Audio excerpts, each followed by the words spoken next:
पूर्णा तालुक्यातील मोजे कालटखेड शिवारात असलेली गट क्रमांक 361 ही जमीन विश्वनाथ धोत्रे यांनी खरेदी केली होती, पण त्या सदर शेत जमिनीवर श्री हत्ती आंबेरे यांचा ताबा असल्याचा दावा त्यांनी केला आहे। सदर शेत जमिनीची मोजणी करण्यासाठी विश्वनाथ धोत्रे यांनी भूमी अभिलेख कार्यालयात फीस भरली असता त्याप्रमाणे श्री खान हे जमीन मोजण्यासाठी आले होते।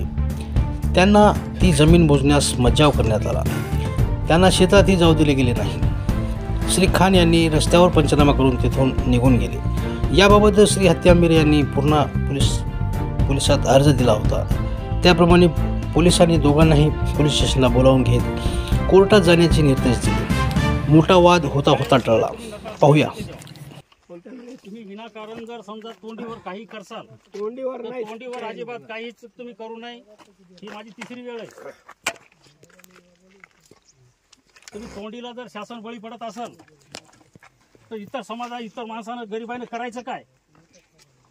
इथं जयस्वालची जमीन 200 एकर जमीन आहे। 200 एकर जमीन मध्ये प्रत्येक घडीच वाहतोय, सगळे सालकरीच वाहतात, सकोनी बटावून देतात आणि ते माझाच कब्जा म्हणायला पाहिजे का? ते ना इथं त्याच्या बाजूला 12 एकर जमीन 20 वर्षापासून वाहतोय, त्यानं माझीच आहे म्हणायचं काय? हा बोला। याला काय आहे की नाही? कशाला संविधान लावलंय? त्यालाही संविधानासाठी बलिदान दिलंय माझ्या समाजानं, आणि तुम्ही आम्हाला संविधानाच्या पलीकडे लोटून देता? काय विषय काय? मग काम मोजित नाही, सगळे काय डॉक्युमेंट, हे पूर्ण पुरावे, चतुर्सीमा सगळे काय डिटेल्स आहे, आतापासूनच नाही। डॉक्युमेंट ये नाही, हे ताबा महत्वाचा आहे, तुम्हाला माहित आहे। ताब्याला पुरावा द्या, तुमच्याकडे काय आहे लिखी? सगळं आहे हे जेव्हा तुमच्याकडे लिखी काय आहे? ते कुणाचं आहे, ते कोणाचं आहे? माझा आखाडा आहे, माझी इथं पत्र आहेत, माझं शेड आहे, माझं सगळं कुटुंब आहे इथं। सगळ्या कुटुंबाला खतम करायच्या मार्गाला लागले काय? कुटुंब जगायचं की नाही? आम्ही जगायचं की नाही? दोनों का वाद रहा तो आप गिन सकते। तुमच्या गाडी खाली 50-50 लाखाच्या गाड्या, आम्हाला सायकली भेटत नाहीत, तरी आम्ही जीवन कष्ट करून जगतोय। ह्या बोलण्याचं जमत नसते। दुसरा एक मुद्दा आहे, दादासाहेब टेंगसे सबलीकरण योजनेमध्ये समाज कल्याणला जमीन दिली, त्यावेळेस मला ही जमीन घेऊन दिली। कोणी घेऊन दिली? येईना घेऊन दिली। तू घे म्हणले ही जमीन, इथं तिकडे समाज याला याची समाजाला जमीन दिलेली आहे। मी घेऊन सांगितलं ना सकाळी, ते पाठवून जरा।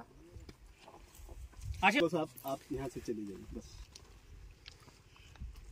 वाद आपसे हो रहे, आप चले जाइए। मला तुमच्याशी काहीच बोलायचं नाही। जमीन मोजा, माझी असेल तर मला द्या, नसेल तर मला जमीन देऊ नका। मोजण्याचा हे ताब्याशिवाय मोजत राहिले तर तुम्ही मोजू शकता। अहो तुमची तरी दृष्टी खरी आहे का? जमीन कुठं घेता, कुठं वाहता, कुठं काय काय काय आहे ते आमची काय अन्याय काय आहे की नाही न्याय याच्यामध्ये? वा वा वा, काय अन्याय हा! ज्या ठिकाणी नको घेऊ म्हणल्याच्या नंतर गांडीत घुसायचं आणि म्हणायचं दादासाहेब मला घेण्यात प्रवर्तक केलेलं, दादासाहेब मधून घेऊन दिली, यायचे धंद्याचे आहेत, थोडं तरी जीवाला वाटायला हे करायचं। ये देखिए, आप दोनों का वाद है। माझ्याजवळ ते ताबा दिलेलं तहसीलदाराचं पत्र आहे, ताबा दिलेलं तहसीलदाराचं पत्र आहे, माझ्याकडे रजिस्ट्री आहे, ताबा दिलेला 7/12 आहे, हेरपार आहे, सगळं काय माझ्याकडे आहे। ताबा दिलाय ते सांगायलो मी, सगळं काय माझ्याकडे रेकॉर्ड आहे पूर्ण। 362 नाही, मी विनाकारण जमीन घेतलेली नाही, गटाला गट मी घेतलेला आहे, तहसीलदारांनी दिलेला ताबा आहे। आणि हे सगळं काही तहसीलदार ताबा देऊ शकत नाही, हे सगळं खोटं आहे, हे सगळं बोगस आहे, हे सगळं खोटं आहे। कुठवर लुटता माणसाला, बस करा ना। हे जास्त ते आहे तर बोलायचं नाही, फुटायचं नाही, फुटायचं कुणाच्या बापाच्या कोणी धुरा सोडणार? हत्ती आंबेरे साहेब धुरा सोडी ना, गटाला गट सोडून देऊ काय? गटाला गट, हे देखिए 1974 ची रजिस्ट्री आहे ती।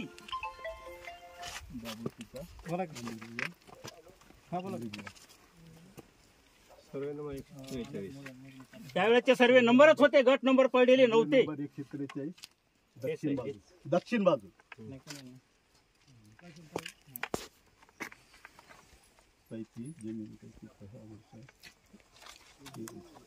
ये 2245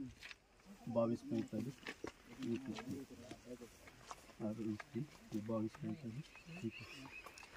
एक रजिस्ट्री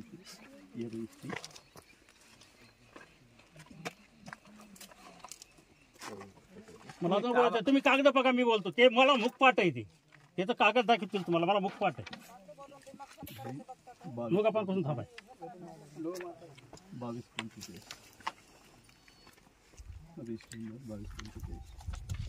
22/45/1974 ला ती खरेदी खत झालेली आहे. खरेदी खत झालेली आहे आणि 2-2 एकर दोनदा केली आहे.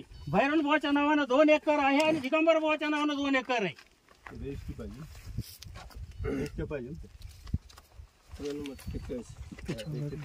कौन सी बाजू है देखो 11 हेक्टर उसमें बाजू कौन सी है 28 गुंठे.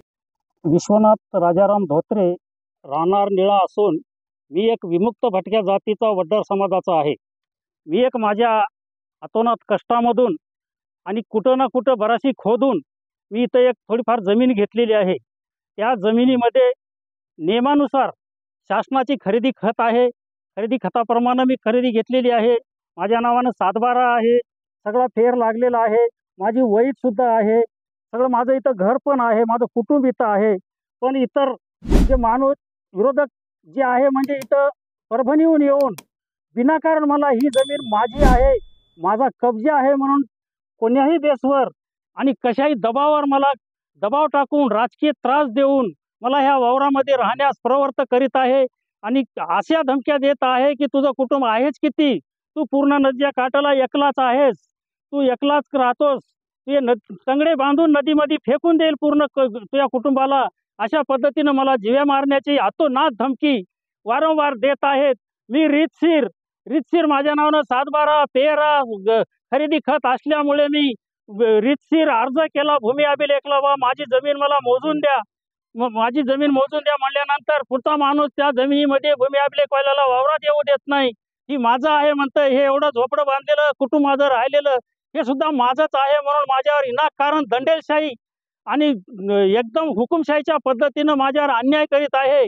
तर मी एवढ्या कष्टामध्ये घेऊन अशा वर्तीचा माणूस परभणीने येऊन इथं माझ्या गावामध्ये मला धमकावून मला खतम करण्याची बात करीत आहे.